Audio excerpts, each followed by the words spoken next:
ਵਾਹਿਗੁਰੂ ਜੀ ਕਾ ਖਾਲਸਾ ਵਾਹਿਗੁਰੂ ਜੀ ਕੀ ਫਤਿਹ।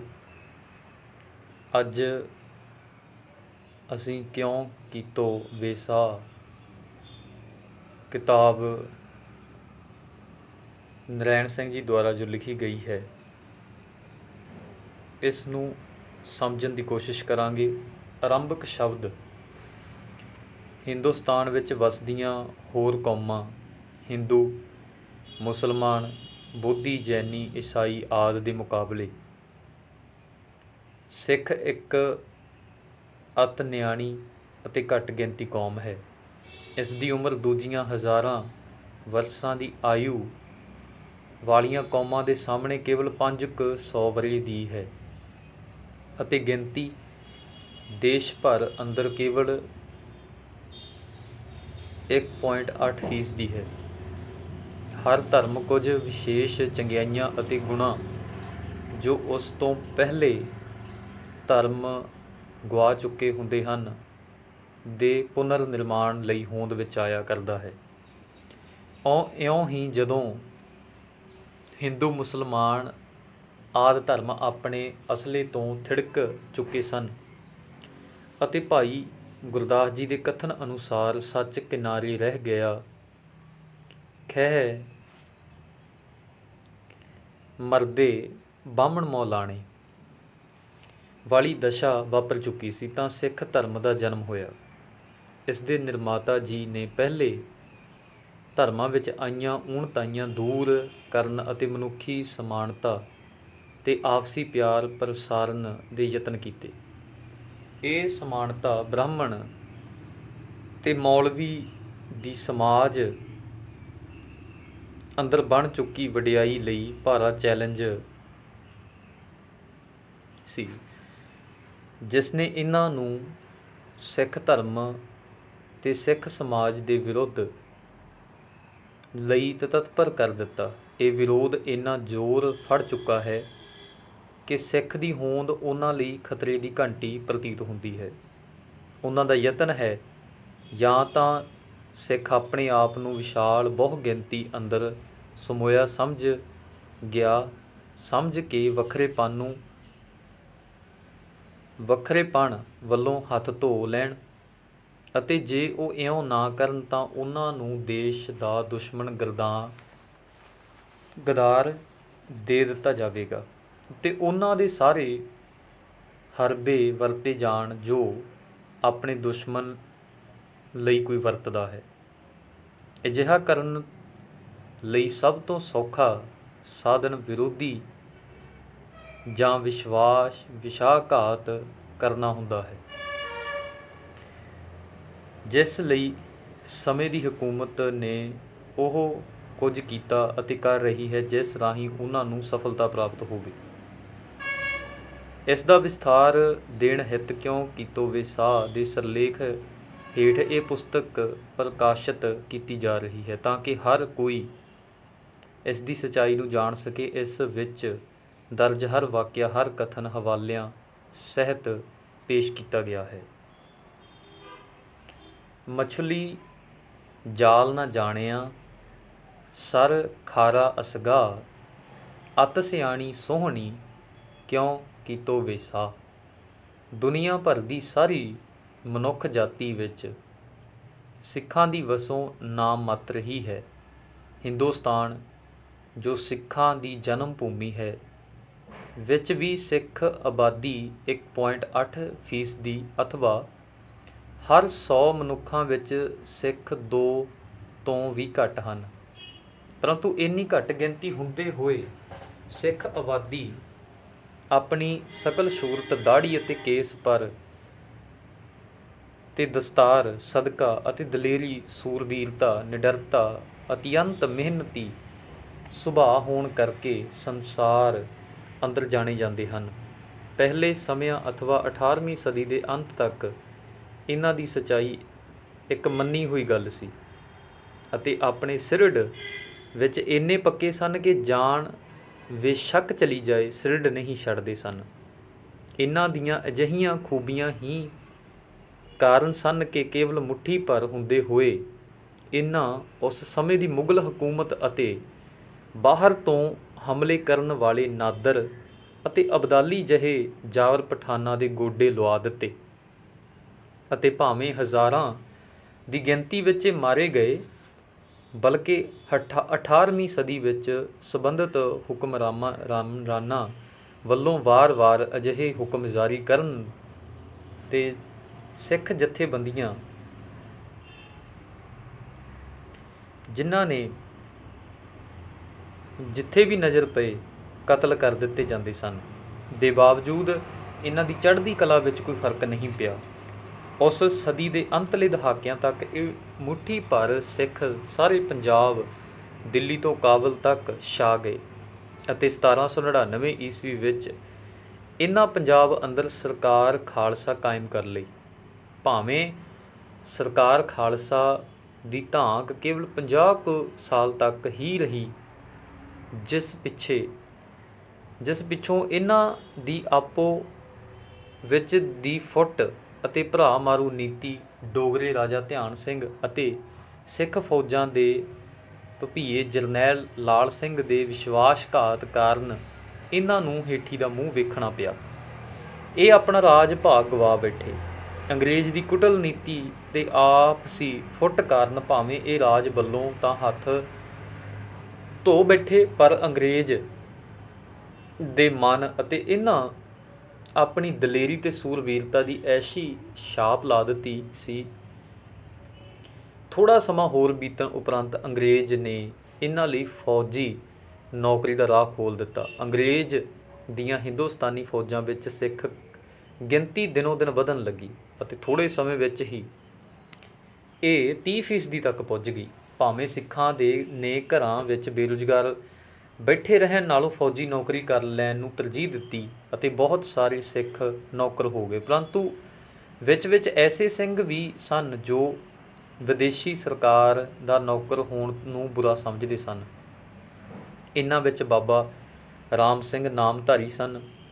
ਉਹਨਾਂ ਨੇ ਸਰਕਾਰ ਨਾਲ ਨਾ ਮਿਲਵਰਤਨ ਦੀ ਲਹਿਰ ਉਸ ਸਮੇਂ ਚਲਾਈ ਜਦੋਂ ਕਾਂਗਰਸ ਅਜੇ ਜਨਮੀ ਵੀ ਨਹੀਂ ਸੀ। ਇਸ ਦੇ ਨਾਲ ਹੀ ਨਾਮਧਾਰੀ ਸਿੰਘਾਂ ਨੂੰ ਸਰਕਾਰ ਦੇ ਵਿਰੋਧ ਲਈ ਇਹ ਬਹਾਨਾ ਵੀ ਮਿਲ ਗਿਆ ਸੀ ਕਿ ਉਹਨਾਂ ਬੁੱਚੜਖਾਨੇ ਚਾਲੂ ਕੀਤੇ। ਇਹਨਾਂ ਵਿੱਚ ਗਊ ਕਸ਼ੀ ਦੀ ਆਗਿਆ ਦੇ ਰੱਖੀ ਸੀ। ਨਾਮਧਾਰੀਆਂ ਬੁੱਚੜਖਾਨਿਆਂ 'ਤੇ ਹਮਲੇ ਕਰਕੇ ਕਈ ਬੁੱਚੜ ਮਾਰ ਦਿੱਤੇ ਅਤੇ ਇੱਕ ਫੌਜੀ ਟੈਂਕਰ ਅੰਦਰ ਵੀ ਬਗਾਵਤ ਕਰ ਦਿੱਤੀ, ਜਿਸ ਤੇ 95 ਨਾਮਧਾਰੀਆਂ ਦਾ ਕੋਰਟ ਮਾਰਸ਼ਲ ਹੋਇਆ। 1852 ਵਿੱਚ ਇਹਨਾਂ ਇੱਕ ਸਰਕਾਰੀ ਅਸਲਾ ਘਰ ਲੁੱਟਿਆ ਅਤੇ ਕਈ ਹਥਿਆਰ ਲੈ ਲਏ, ਜਿਸ ਕਾਰਨ ਬਾਬਾ ਰਾਮ ਸਿੰਘ ਅਤੇ ਉਹਨਾਂ ਦੇ 12 ਹੋਰ ਸਾਥੀਆਂ ਨੂੰ ਦੇਸ਼ ਨਿਕਾਲਾ ਦੇ ਕੇ ਬਰਮਾ ਅੰਦਰ ਕੈਦ ਕੀਤਾ ਗਿਆ ਅਤੇ ਅਸਲਾ ਲੁੱਟਣ ਵਾਲੇ 64 ਨਾਮਧਾਰੀ ਤੋਪਾਂ ਸਾਹਮਣੇ ਖੜ੍ਹੇ ਕਰਕੇ ਉਡਾ ਦਿੱਤੇ ਗਏ। ਇਸ ਦੌਰਾਨ ਅੰਗਰੇਜ਼ ਨੂੰ 2 ਵਿਸ਼ਵ ਜੰਗਾਂ 1914 ਤੇ 1939 ਵਿੱਚ ਭਾਗ ਲੈਣਾ ਪਿਆ ਅਤੇ ਹਿੰਦੁਸਤਾਨੀ ਫੌਜਾਂ, ਜਿਨ੍ਹਾਂ ਵਿੱਚ ਕਾਫੀ ਗਿਣਤੀ ਵਿੱਚ ਸਿੱਖ ਸਨ, ਨੂੰ ਯੂਰਪ, ਅਫਰੀਕਾ ਅਤੇ ਮੱਧ ਏਸ਼ੀਆ ਵਿੱਚ ਕਿਤਨੀਆਂ ਹੀ ਲੜਾਈਆਂ ਲੜਨੀਆਂ ਪਈਆਂ, ਪਰ ਜਿਨ੍ਹਾਂ ਵਿੱਚ ਸਿੱਖਾਂ ਦੀ ਬਹਾਦਰੀ ਦੀ ਧਾਕ ਪੈ ਗਈ। ਇਸੇ ਸਦਕਾ ਸਿੱਖ ਦੁਨੀਆ ਦੇ ਕੋਨੇ-ਕੋਨੇ ਅੰਦਰ ਜਾਣੇ ਜਾਣ ਲੱਗੇ। 19ਵੀਂ ਸਦੀ ਦੇ ਅੰਤਲੇ ਦਹਾਕਿਆਂ ਵਿੱਚ ਹਿੰਦੁਸਤਾਨ ਨੂੰ ਅੰਗਰੇਜ਼ ਤੋਂ ਆਜ਼ਾਦ ਦੀ ਲਹਿਰ ਸ਼ੁਰੂ ਹੋ ਗਈ।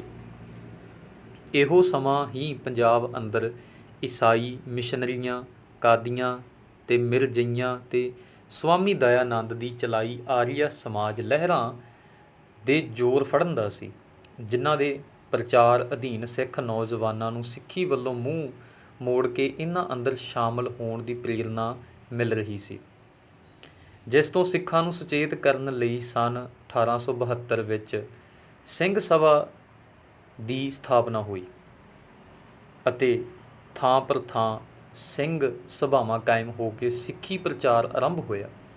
ਇਸ ਤੋਂ ਛੇਤੀ ਪਿੱਛੋਂ ਸਿੱਖ ਐਜੂਕੇਸ਼ਨ ਕਮੇਟੀ ਦੀ ਸਰਪ੍ਰਸਤੀ ਹੇਠ ਥਾਂੋਂ ਥਾਈਂ ਖਾਲਸਾ ਸਕੂਲ ਖੋਲ੍ਹਣੇ ਆਰੰਭ ਹੋ ਗਏ। ਇਸ 20ਵੀਂ ਸਦੀ ਦੇ ਸ਼ੁਰੂ ਵਿੱਚ ਹੀ ਟਾਵੇਂ ਸਿੱਖ ਨੌਕਰੀਆਂ ਦੀ ਭਾਲ ਵਿੱਚ ਪਰਦੇਸੀ ਜਾਣੇ ਸ਼ੁਰੂ ਹੋ ਗਏ ਸਨ। ਪਹਿਲੋਂ ਸਿੰਗਾਈ, ਹਾਂਗਕਾਂਗ, ਸਿੰਗਾਪੁਰ ਆਦਿ ਥਾਈਂ, ਪਰ ਜਲਦੀ ਹੀ ਵਧੇਰੇ ਰੁਖ ਕੈਨੇਡਾ ਵੱਲ ਹੋਇਆ ਅਤੇ ਬਹੁਤ ਸਾਰੇ ਸਿੱਖਾਂ ਨੇ ਕੈਨੇਡਾ ਵਿੱਚ ਫਾਰਮ ਕਾਇਮ ਕਰ ਲਏ ਅਤੇ ਕਈ ਤਰ੍ਹਾਂ ਦੇ ਹੋਰ ਵਿਹਾਰ ਕਾਰ ਕਰਨੇ ਆਰੰਭ ਕਰ ਦਿੱਤੇ। ਸੰਨ 1914 ਦੀ ਕਾਮਾਗਾਟਾ ਮਾਰੂ ਜਹਾਜ਼ ਦੀ ਵਾਰਤਾ ਅਤੇ ਕੈਨੇਡਾ ਵਿੱਚ ਦੇਸ਼ ਨੂੰ ਆਜ਼ਾਦ ਕਰਾਉਣ ਦੀ ਲਹਿਰ ਵਿਸ਼ੇਸ਼ ਕਰਕੇ ਉੱਥੇ ਜਾ ਵਸੇ ਸਿੱਖਾਂ ਵੱਲੋਂ ਚਲਾਈ ਗਈ ਸੀ, ਜਿਸ ਦੇ ਫਲਸਰੂਪ ਪੰਜਾਬ ਅੰਦਰ ਕੈਨੇਡਾ ਤੋਂ ਵਾਪਸ ਮੁੜੇ ਬਹੁਤ ਸਾਰੇ ਸਿੱਖਾਂ 'ਤੇ ਸਾਜ਼ਿਸ਼ ਕੇਸ ਚਲਾਏ ਗਏ, ਜਿਸ ਦੇ ਸਿੱਟੇ ਵਜੋਂ ਕਿਤਨੇ ਹੀ ਸਿੱਖ ਫਾਂਸੀ ਲੱਗੇ, ਕਈ ਉਮਰ ਭਰ ਲਈ ਕਾਲੇ ਪਾਣੀ ਭੇਜੇ ਗਏ, ਕਈਆਂ ਦੀਆਂ ਜਾਇਦਾਦਾਂ ਜ਼ਬਤ ਹੋਈਆਂ। 1914 ਤੋਂ 1918 ਦੇ ਵਿਸ਼ਵ ਜੰਗ ਉਪਰੰਤ ਹਿੰਦੁਸਤਾਨ ਅੰਦਰ ਰੋਲਟ ਐਕਟ ਲਾਗੂ ਹੋਣਾ ਅਤੇ ਇਸ ਦੇ ਫਲਸਰੂਪ 1919 ਦਾ ਪੰਜਾਬ ਅੰਦਰ ਮਾਰਸ਼ਲ ਲਾ ਅਤੇ 13 ਅਪ੍ਰੈਲ 1919 ਵਿਸਾਖੀ ਵਾਲੇ ਦਿਨ ਜਲਿਆਂਵਾਲਾ ਬਾਗ ਕਾਂਡ ਇਸੇ ਦੇਸ਼ ਆਜ਼ਾਦ ਕਰਵਾਉਣ ਦੀ ਲਹਿਰ ਦੀਆਂ ਘਟਨਾਵਾਂ ਸਨ, ਜਿਨ੍ਹਾਂ ਵਿੱਚ ਸਿੱਖ ਆਪਣੀ ਅਤ ਦਲੀਲ ਗਿਣਤੀ ਦੇ ਬਾਵਜੂਦ ਸਾਰੀਆਂ ਹਿੰਦ ਵਾਸੀ ਕੌਮਾਂ ਹਿੰਦੂ, ਮੁਸਲਮਾਨ, ਈਸਾਈ, ਬੋਧੀ ਆਦਿ ਤੋਂ ਪੇਸ਼ ਰਿਹਾ ਹੈ। ਦੇਸ਼ ਦੀ ਆਜ਼ਾਦੀ ਹਿੱਤ ਫਾਂਸੀ ਚੜ੍ਹਾਏ ਗਏ 121 ਸੂਰਬੀਰਾਂ ਵਿੱਚੋਂ 93 ਸਿੱਖ ਸਨ ਅਤੇ ਉਮਰ ਕੈਦ ਕਾਲੇ ਪਾਣੀ ਭੇਜੇ ਗਏ 2646 ਵਿੱਚੋਂ 2147 ਸਿੱਖ ਸਨ। ਕਾਮਾਗਾਟਾ ਮਾਰੂ ਦੇ ਮੁਸਾਫਰਾਂ ਜਿਨ੍ਹਾਂ ਉੱਪਰ ਬੱਜ ਕਲਕੱਤਾ ਦੇ ਘਾਟ 'ਤੇ ਗੋਲੀ ਚਲਾਈ ਗਈ ਸੀ, ਅੰਦਰ ਮਰੇ 22 ਮੁਸਾਫਰ ਸਾਰੇ ਹੀ ਸਿੱਖ ਸਨ ਅਤੇ ਜਲਿਆਂਵਾਲਾ ਬਾਗ ਅੰਦਰ ਗੋਲੀ ਦਾ ਨਿਸ਼ਾਨਾ ਹੋ ਗਏ 1300 ਵਿੱਚੋਂ 739 ਸਿੱਖ ਸਨ। ਇਸੇ ਤਰ੍ਹਾਂ ਹੋਰ ਸਾਰੇ 1058 ਹਿੰਦ ਵਾਸੀਆਂ ਦੇ ਮੁਕਾਬਲੇ ਦੇਸ਼ ਹਿੱਤ ਕੁਰਬਾਨ ਹੋਏ ਸਿੱਖਾਂ ਦੀ ਗਿਣਤੀ 3031 ਸੀ। ਇਹ ਸਾਰਾ ਕੁਝ ਦੇਸ਼ ਦੀ ਆਜ਼ਾਦੀ ਹਿੱਤ ਸਿੱਖਾਂ ਵੱਲੋਂ ਦਿੱਤੀ ਗਈ ਕੁਰਬਾਨੀ ਦੀ ਮਹੱਤਵਪੂਰਨ ਤਸਵੀਰ ਪੇਸ਼ ਕਰਦਾ ਹੈ। ਉਪਰੰਤ ਸੰਨ 1920 ਤੋਂ 1925 ਤੱਕ ਗੁਰਦੁਆਰਾ ਆਜ਼ਾਦ ਕਰਵਾਉਣ ਹਿੱਤ ਸਿੱਖਾਂ ਨੇ ਜੋ ਘਾਲਣਾ ਘਾਲੀਆਂ, ਕਈ ਸੌ ਸਿੰਘ ਸ਼ਹੀਦ ਹੋ ਗਏ। 1700 ਸਿੰਘ ਗੁਰੂ ਕੇ ਬਾਗ ਦੇ ਮੋਰਚੇ ਵਿੱਚ ਸਮਾਂ ਵਾਲੀਆਂ ਡਾਂਗਾਂ ਨਾਲ ਬੇਤਹਾਸ਼ਾ ਮਾਰੇ ਕੁੱਟੇ ਗਏ, ਕਈ ਅੰਗਹੀਨ ਹੋਏ, ਕਈ ਉਮਰ ਭਰ ਲਈ ਨਕਾਰੇ ਤੇ ਰੋਗੀ ਹੋ ਗਏ। 5605 ਨੌਜਵਾਨ, ਬੁੱਢੇ ਤੇ ਬੱਚੇ ਜੇਲ੍ਹਾਂ ਅੰਦਰ ਸੁੱਟੇ ਗਏ, ਜਿੱਥੇ ਹੱਡ ਭੰਨਵੀਂ ਮੁਸ਼ੱਕਤ ਨੇ ਕਈਆਂ ਨੂੰ ਸਦਾ ਲਈ ਨਕਾਰਾ ਕਰ ਦਿੱਤਾ। ਪਰੰਤੂ ਇਹ ਸਾਰਾ ਕੁਝ ਸਿੰਘਾਂ ਨੇ ਸਮੇਂ ਦੀ ਕਾਂਗਰਸ ਵੱਲੋਂ ਅਦਮ ਤਸ਼ੱਦਦ ਅੱਗੋਂ ਹੱਥ ਨਾ ਉਠਾਉਣ ਦੇ ਫੈਸਲੇ 'ਤੇ ਫੁੱਲ ਚੜ੍ਹਾਉਂਦੇ ਹੋਏ ਕੀਤਾ। ਇਹੋ ਜਿਹਾ ਹੋਰ ਕਿਸੇ ਕੌਮ ਹਿੰਦੂ ਮੁਸਲਮਾਨ ਤੋਂ ਨਹੀਂ ਬਣ ਸਰ ਸਕਿਆ।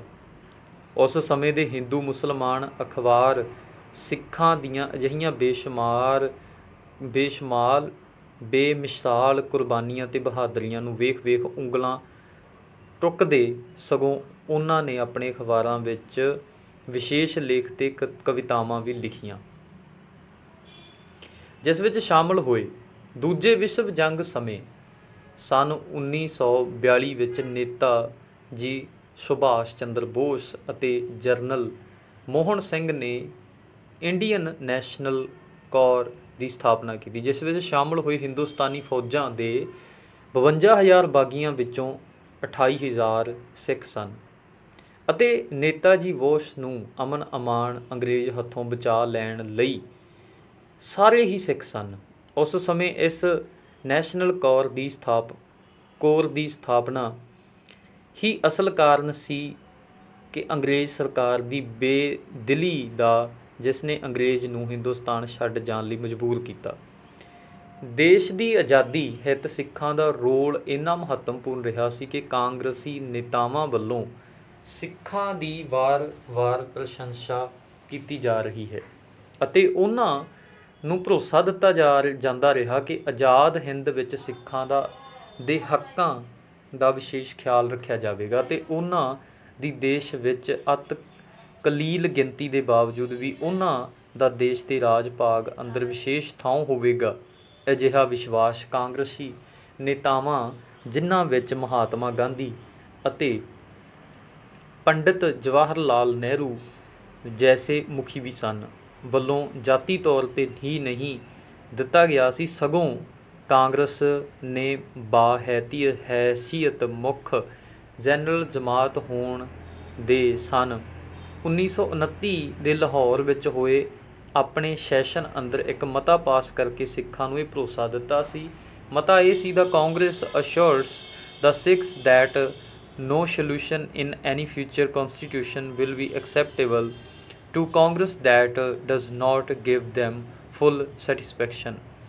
ਅਰਥਾਤ ਕਾਂਗਰਸ ਸਿੱਖਾਂ ਨੂੰ ਯਕੀਨ ਦਿਵਾਉਂਦੀ ਹੈ ਕਿ ਭਵਿੱਖ ਵਿੱਚ ਪ੍ਰਵਾਨ ਹੋਣ ਵਾਲਾ ਦੇਸ਼ ਦਾ ਕੋਈ ਵਿਧਾਨ ਕੌਂਸਟੀਟਿਊਸ਼ਨ ਕਾਂਗਰਸ ਸਵੀਕਾਰ ਨਹੀਂ ਕਰੇਗੀ ਜੋ ਸਿੱਖਾਂ ਲਈ ਪੂਰੇ ਤੌਰ 'ਤੇ ਤਸੱਲੀ ਬਖਸ਼ ਨਹੀਂ ਹੋਵੇਗਾ।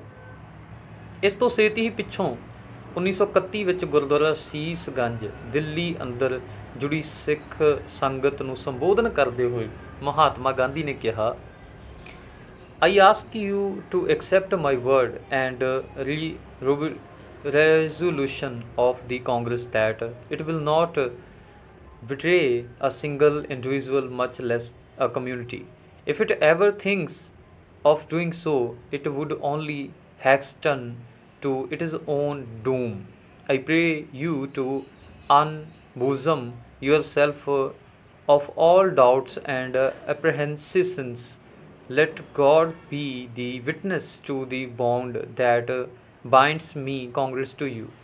I venture to suggest that non-violence creed of the Congress, it is the surest guarantee of good faith. Our Sikh friends have no reason to fear that would betray them. For the moment it does so, the Congress would not only thereby seal its own doom, but that of the country too. Moreover, the Sikhs are brave people. They know how to safeguard their rights by exercise of arms, if it should ever come to that। ਅਰਥਾਤ ਮੈਂ ਤੁਹਾਨੂੰ ਕਹਿਣਾ ਚਾਹੁੰਦਾ ਕਿ ਤੁਸੀਂ ਮੇਰੇ ਲਫ਼ਜ਼ਾਂ 'ਤੇ ਕਾਂਗਰਸ ਵੱਲੋਂ ਪਾਸ ਕੀਤੇ ਗਏ ਮਤੇ 'ਤੇ ਯਕੀਨ ਲਿਆਓ। ਕਾਂਗਰਸ ਕਿਸੇ ਜਮਾਤ ਨੂੰ ਤਾਂ ਕਿ ਕਿਸੇ ਇੱਕ ਮਨੁੱਖ ਨਾਲ ਵੀ ਵਿਸ਼ਵਾਸਘਾਤ ਨਹੀਂ ਕਰੇਗੀ। ਇਸ ਵੱਲੋਂ ਐਸਾ ਸੋਚਿਆ ਜਾਣਾ ਹੀ ਇਸ ਦੀ ਕਿਆਮਤ ਆ ਜਾਣ ਕੇ ਤੁੱਲ ਹੋਵੇਗਾ। ਮੈਂ ਤੁਹਾਡੇ ਪਾਸ ਦਰਖਾਸਤ ਕਰਦਾ ਹਾਂ, ਤੁਸੀਂ ਅਜਿਹੇ ਸ਼ੱਕ, ਸ਼ਕੂਕ ਅਤੇ ਅੰਦੇਸ਼ੇ ਆਪਣੇ ਅੰਦਰੋਂ ਕੱਢ ਦਿਓ।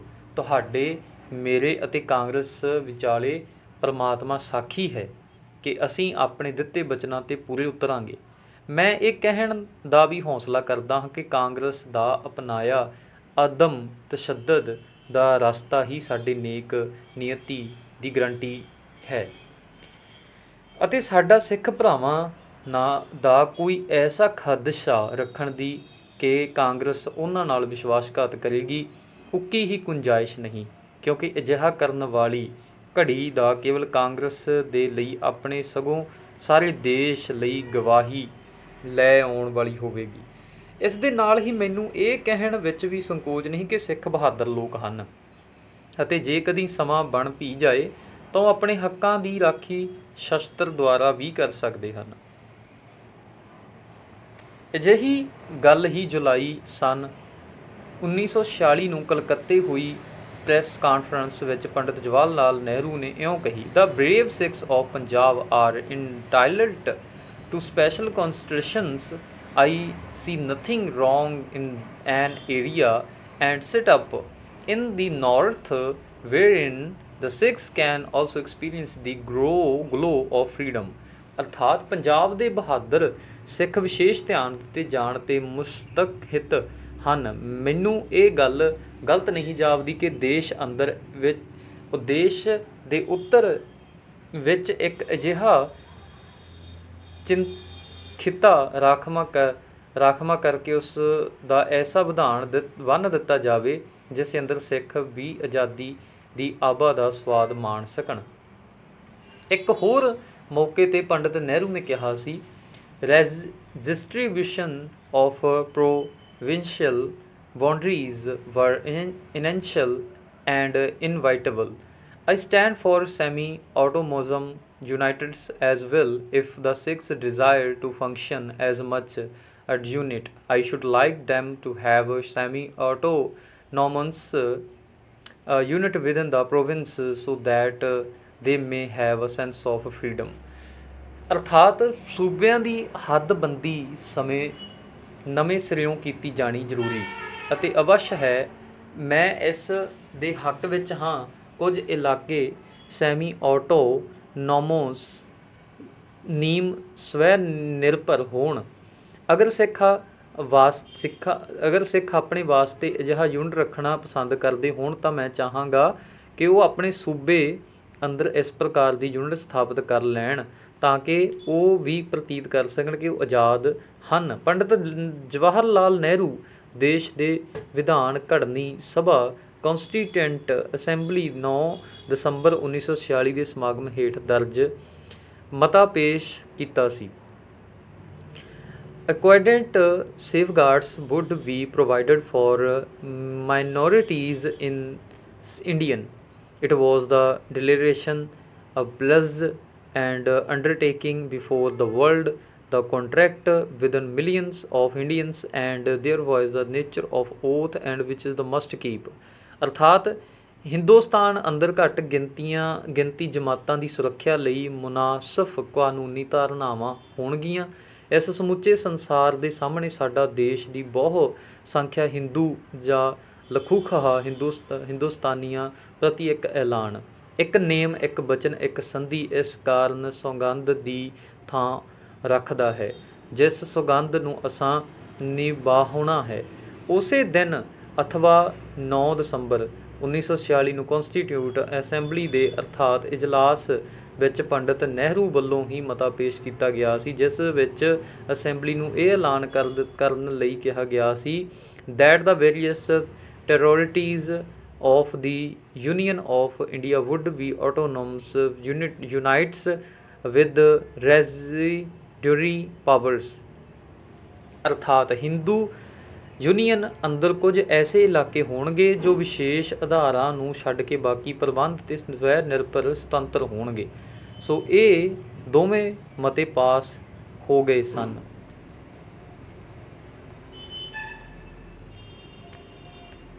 ਵਾਹਿਗੁਰੂ ਜੀ ਕਾ ਖਾਲਸਾ, ਵਾਹਿਗੁਰੂ ਜੀ ਕੀ ਫਤਿਹ।